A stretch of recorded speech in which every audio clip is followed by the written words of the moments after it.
নমস্কার বন্ধুরা, সিরিয়ালের সাতকাহন চ্যানেলে আপনাদের স্বাগত জানাই।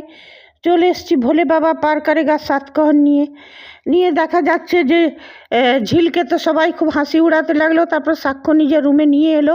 সাক্ষ্য নিজে ওর শাড়ি সিলেক্ট করলো, ওকে নিজে সাজালো। নিয়ে পরে সুবলা এলো। সুবলা তো ভারী মিষ্টি মেয়ে। সুবলা বলতে লাগলো, দাদাবাবু আমি তোমাদের জন্য খুব খুশি আছি, আমি ঝিলের জন্যও খুব খুশি আছি, তুমি খুব ভালো মানুষ। তারপর বললো, আমি যাব নাকি দেখবো ঝিলকে শাড়ি টাড়ি পরিয়ে দিতে যদি হেল্প লাগে। বলে হ্যাঁ হ্যাঁ তুমি দাও, দেখো ঝিল আবার ম্যানেজ করতে পারবে কি না। তা করতেই ঝিল দরজা খুলে বেরিয়ে এলো। তো ঝিলকে তো দারুণ সুন্দর লাগছিল, ঝিল তো সুন্দর দেখতে আছেই, তো দারুণ লাগছিল ঝিলকে দেখতে। তারপর সাক্ষ্যকে নিয়ে গেল সেই যেখানে রিসেপশন হচ্ছিল সেইখানে। এবারে ঝিলকে দেখে তো সবারই চোখ ছানা বড়া। হ্যাঁ, সাক্ষ্যর মা সবারই চোখ ছানা বড়া, শতরূপা আর ওই শূর্পণখার কটকটি মানে তিতির আর চৈতি, ওরা তো জ্বলছে ঝিলকে দেখে। নিয়ে সুন্দর লাগছে দেখতে। ঝিলের বন্ধুরা বলতে লাগলো, বাহ ঝিল তুই কী সুন্দর লাগছিস রে। আর সাক্ষ্যর বাবারও চোখে প্রশংসা, ছুটি আন্টিরও চোখে খুব প্রশংসা, সুদর্শনাও খুব খুশি হলো, বলে এই তো ঝিলকে খুব সুন্দর লাগছে, সবাই বলতে লাগলো। তখন ঝিল বলল যে এতক্ষণ আগে আপনারা আমার বউকে দেখে খুব হাসছিলেন। হ্যাঁ, তবে একটা কথা আমি বলবো যে মানুষ এখন সবারই চোখে আমি প্রশংসা দেখছি, তবে আমি একটা কথাই বলবো যে মানুষের রূপটাই সব কিছু নয়, মানুষের ভেতরকার গুণটাই হচ্ছে আসল। তো ঝিল অনেক ভালো। তারপরে বললো যে আমাদের বাড়িতে তো গান বাজনার চর্চা আছে, আমার মা ভালো সিঙ্গার, তবে ঝিলও খুব ভালো গান গায়। ঝিল অন্য ধরনের গান গায়, কিন্তু ঝিল খুব ভালো গান গায়। আর আমি আগ্রহ করব, ঝিল তুমি একটা গান শোনাও সবাইকে, তোমার বন্ধুরাও আছে। নিয়ে সবাই বলল হ্যাঁ হ্যাঁ ঝিল। তো ওরা ভেবেছিল সেই ঝিল যেমন র্যাপ গানগুলো গায় ভোলে বাবা পার করেগা ওইটা গাইবে, কিন্তু না, ঝিল খুব সুন্দর রবীন্দ্রসঙ্গীত গাইলো। আর শুনে তো সবাই খুশি হলো, বিশেষ করে ছুটি, সুদর্শনা, কুশ, ঝিলের বন্ধুরা, ঝিলের মা, দিদি, সাক্ষ্যর বাবা, ঋষভ, ভ্রমর, এরা সবাই খুশি। আর ঝিলের মায়ের তো সাক্ষ্যর মায়ের তো চোখ ছানা বড়া, আর ওই শতরূপার গোল গোল চোখগুলো ছানা বড়া। ও সবাই হাততালি দিল, খুশি হলো, কিন্তু ওরা কিন্তু হলো না। আর দাদু ঠাকুমাটাও মুখ গোমড়া করেছিল। আরে ওরা নাত বউ, যখন নাতিকে তোরা ভালোবাসিস তো যে নাতির ভালোবাসা নাত বউ, তাকে তোরা ভালোবাসতে পারিস না। অদ্ভুত ফ্যামিলি। যাই হোক, ঝিলের গান শুনে সবাই খুব খুশি, মানে অনেকেই খুশি হলো। আর সাক্ষ্যর মার তো কম্পিটিটর চলে এলো, ওর তো জ্বলন হবেই। তা আমার মনে হচ্ছিল সাক্ষ্যর মা জ্বলছে। যাই হোক, ঝিলের যেমন ওরা ঝিলকে অপদস্থ করার চেষ্টা করেছিল, ঝিলকে ছোট করার চেষ্টা করেছিল, সেটা হলো না। ওই কটকটি মানে চৈতি আর তিতিরের, সুপ্পনখা তিতিরের মানে আশাতে জল ঢেলে দিল ঝিল আর সাক্ষ্য। যাই হোক, তারপরে শুরু হয়ে গেল ফুলসজ্জা রিচুয়াল। ওরা এলো রুমে, তার আগেই ওই কটকটি আর শূর্পণখা মানে তিতির আর চৈতি এসেছে। নিয়ে পরে ওরা আগের থেকেই তো দুজনা সলা পরামর্শ করে নিয়েছে কি ফুলসজ্জাটা ভালো করে হতে দিবে না, কিংবা কিছু একটা করবে যাতে ফুলসজ্জাটা ভালো না হয়। সে তারপরে সুদর্শনাও এলো। তারপর বলছে যে কী রে চৈতি, তুই বাড়ি যাসনি? সাক্ষ্য বলছে হ্যাঁ যাবো। বলছে একটা তো বেজে গেছে। বলছে হ্যাঁ সেটাই তো ভাবছি, রাত হয়ে গেছে। তো বলছে তোর মা বাবাকে বলে এসছিস না? হ্যাঁ বলে এসছি। তখন তিতির বলছে, আমি বলছি কি চৈতিদি আজ তুমি এইখানেই থেকে যাও। হ্যাঁ, তো বললো ঠিক আছে। হ্যাঁ, নিয়ে সেটাই নিয়ে তারপর বলছে যে কি এই সাক্ষ্য, তুই আজকে ঝিলকে কিছু গিফট দিবি না? তখন ঝিল বলে উঠছে, উনি তো আমাকে আগেই গিফট দিয়ে দিয়েছেন, আর কি দিবে? তখন বলছে আচ্ছা ঝিল তুমি গিফট দেবে না সাক্ষ্যকে? তখন ঝিল বলছে আমার কাছে তো কোনো টাকা পয়সা নেই, তো আমি কি গিফট দেব? হ্যাঁ, যেদিন আমি রোজগার করব, নিজে টাকা পয়সা কামাবো, সেদিন আমি তোমার বন্ধুকে নিশ্চয়ই গিফট দেব। দিয়ে তারপরে সুদর্শনা বললে আচ্ছা ঠিক আছে, এবারে রিচুয়াল। হ্যাঁ, সাক্ষ্য কিন্তু এটা বলল, ঝিল তো নিজেকেই আমাকে দিয়ে দিয়েছে, তার কিসের জন্য গিফট? তখন চৈতি বলছে হ্যাঁ তোরা দুজনেই দুজনাকে দিয়ে দিয়েছিস, তো গিফট কিসের? তারপরে সুদর্শনা বললো যে চলো বউ ভাতের রিচুয়ালটা শুরু হোক। নিয়ে তারপরে বলছে যে মিষ্টি খাওয়ানো হলো, তো সাক্ষ্য ঝিলকে খাওয়ালো, ঝিল সাক্ষ্যকে খাওয়ালো। তারপর ঝিল সবাইকে খাওয়ালো। নিয়ে তিতিরকে খাওয়াতে গেলো, বললো খাবো না, বলছে আরে খাও, একটু করে ঝিল খাইয়ে দিল। বলছে আমরা কি রাক্ষস নাকি, এখনই খাবার খেয়ে এলাম, এখনই মিষ্টি খেতে? তো তখন বললো সুদর্শনা কি এটা রাক্ষসের কি আছে, এটা রিচুয়াল। নিয়ে যাই হোক, ভ্রমর বললো একটু খাবো, সুদর্শনাও খেলো। তারপরে জল খাওয়ানো হলো। তারপরে বলছে যে সুদর্শনা মানে বলছে, সুদর্শনাকে বলছে ঝিল যে ছোটো তোমাকে খুব টায়ার্ড লাগছে। বলছে হ্যাঁ গো, আমি খুব টায়ার্ড, এবার আমি ঘুমোতে যাব, সকালে আবার বাড়িও যেতে হবে। তো তখন বলছে যে ছোটো মা তুমি এখানে কটা দিন থেকে যাও। সাক্ষ্য বলছে তুমি থাকলে ভালো লাগছে। ঝিলও বলছে ছোটো মা তুমি কটা দিন থেকে যাও।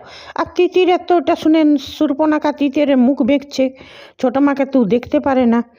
তখন বলছে হ্যাঁ ভাবছি সেটাই, কিন্তু বাড়িতে দুটো বয়স্ক মানুষ আছে, এদিকে আমনের শরীরটাও ভালো নেই, জ্বর আছে। তো তখন ঝিল বলছে ছোটো মা তুমি না একদিন দেখা করে চলে আসো তোমার মা বাবার কাছে, নিয়ে কটা দিন তুমি এইখানেই থেকে যাও। বলে হ্যাঁ সেটা করা যেতে পারে। নিয়ে তারপর বলছে আর কিছু রিচুয়াল বাকি আছে? বলছে হ্যাঁ, ওই যে নারকেলের জলে চুল দিয়ে পা পোছানো।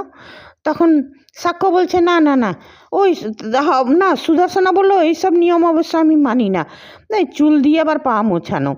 তখন সাক্ষ্য বলছে যে না না, এটা করতে হয় না। তখন চৈতি বলছে না, আবার যদি না করলে এটা অমঙ্গল কিছু হয়। তখন সাক্ষ্য বললো কিচ্ছু অমঙ্গল হবে না, আমি এই রিচুয়ালটা আমি মানতে পারবো না। তখন সুদর্শন বলে ঠিক আছে, আমি নারকেলটা ফাটিয়ে দিচ্ছি। নারকেলটা ফাটিয়ে ওরা জলটা খেলো। তারপরে বললো যে চলো সবাই।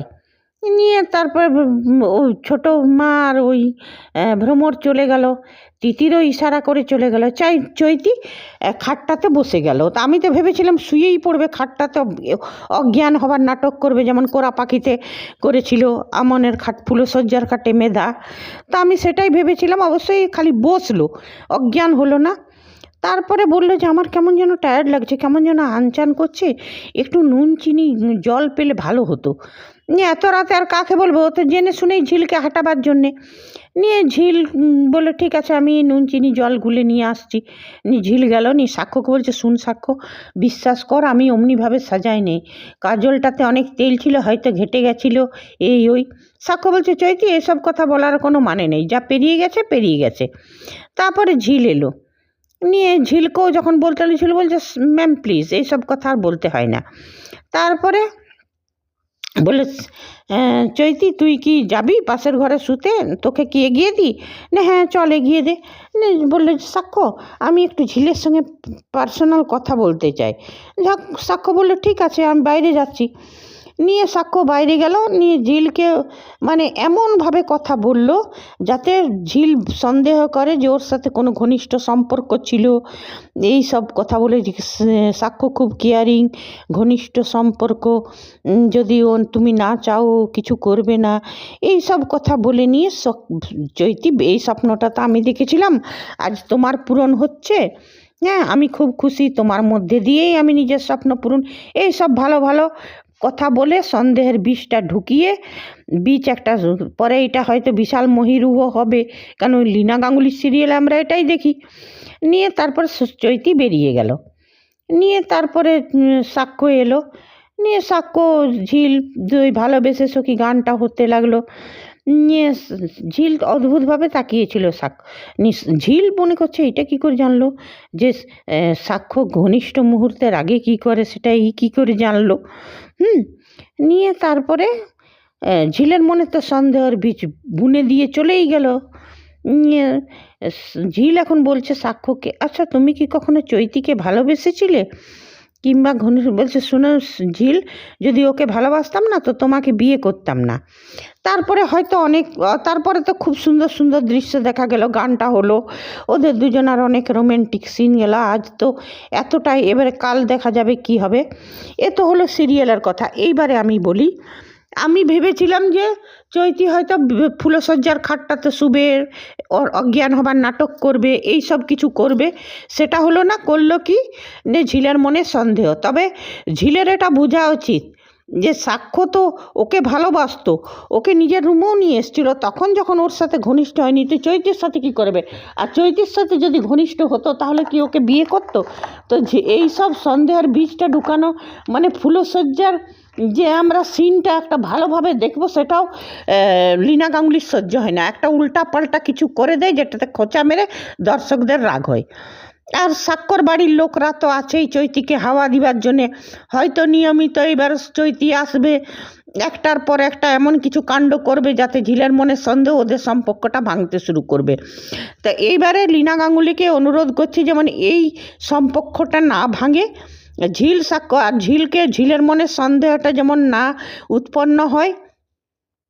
সাক্ষ্য যে খুব কেয়ারিং সাপোর্টিং সেটা তো আমরা সবাই দর্শকরা দেখেছি। এইখানে সব থেকে, যত আমি সিরিয়াল দেখলাম, সব থেকে সেরা সাপোর্টিং বর হচ্ছে সাক্ষ্য এখন।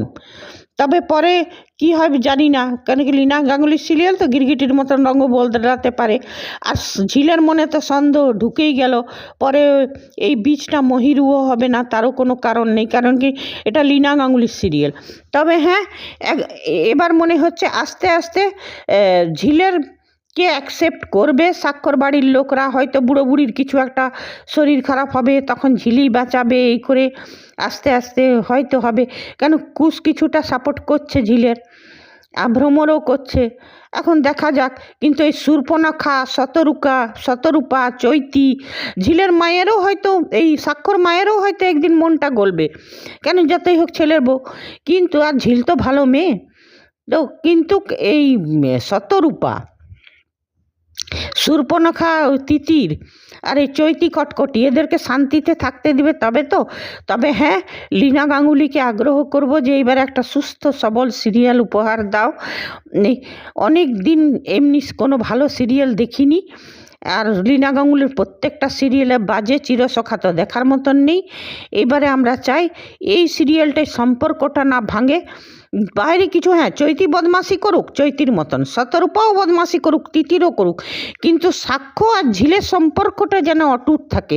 ওরা যেমন মানে একে অপরকে কখনো সন্দেহ না করে, যেমন ভালোভাবে হয়। ভোলে বাবা পার করেগা, যদি ভোলে বাবার নাম নিয়ে যখন লীনা গাঙ্গুলি সিরিয়ালটা বানিয়েছে, তা এটাও দেখাক যে ভোলে বাবা সব কিছু, ঝিলের সব কষ্ট, দুঃখ, অভিমান সব পার করে দেয়, ঝিলের জীবনটা ভোলে বাবা খুশি করে। না হলে এইখানে বলবো, যদি এই সিরিয়ালটায় ঝিলের কষ্ট হয়, ঝিলকে দুঃখী করে, ঝিলের উগ্রামি দেখায়, তবে তো জানবো যে লীনা গাঙ্গুলি ভোলে বাবারও অপমানই করছে। ঠিক আছে বন্ধুরা, আজ এতটাই, আবার চলে আসবো ভোলে বাবার 7